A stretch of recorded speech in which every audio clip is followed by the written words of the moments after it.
I got accepted into Berklee, but I couldn't afford it. Got it. And so it was that type of thing where I was just like, I can't afford any of this.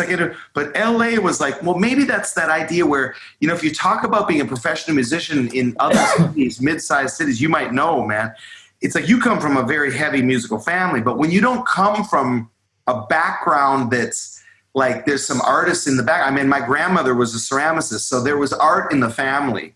Okay. But it was more like, when you mention you're going to be a professional musician, it mystifies any structure. They're just like, what do you mean you're going to like play what hotels? And I'm like, no. I'm going to try and take this all the way, And then it's like, what?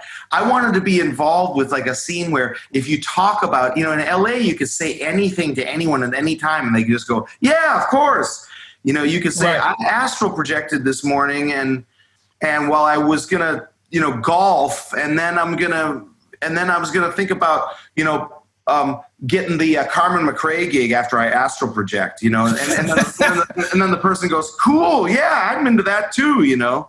It's like, but it takes that to be successful though. I mean, really, if you don't have that kind of drive, yes, I believe it's hard to succeed. And I look at you because this is like our first time to actually get to chat, but I've been watching you for years and years, man, and you are a hustler. You do so many different things.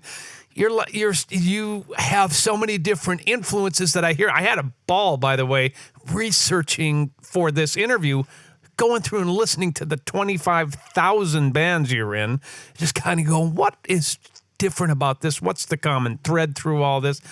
But you are, you're a go-getter, man, musically, and it looks like just in your life. It's if you want something, it's like, I'm gonna work and I'm gonna go get it.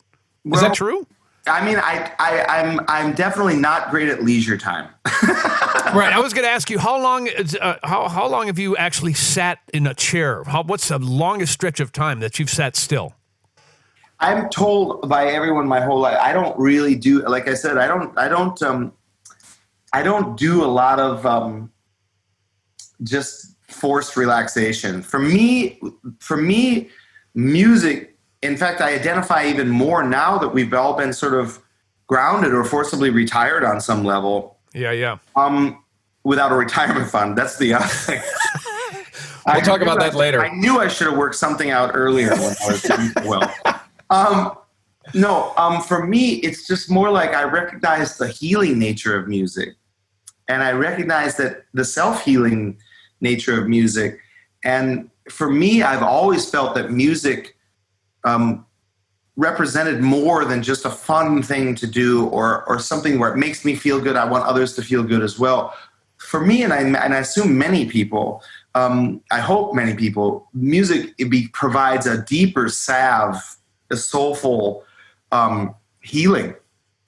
And so for me, I've always felt like there's a part of me that feels like I want to be able to be a part of this process of healing myself and helping anyone else that's willing to accept it on any level, by approaching everything with the sort of vigor that it demands. Like the music demands a real technical agenda. It also demands a soulful agenda. It demands an agenda of what your purpose is doing it. And for me, when I'm sitting still, it's almost like a shark. I sink if I sit still because I feel like every day is a chance for me to be able to discover something musically, something artistically, because I'm into the fine arts as well. I'm into painting and photography and architecture. And I use these references a lot when I play and teach.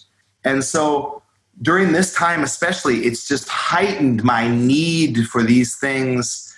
And thank the Lord we have music and we have art and we have these things, because this is the time where the arts stand up and go, you see what I'm saying? Right. Music stands up and says to the general population, check it out, how much we need this.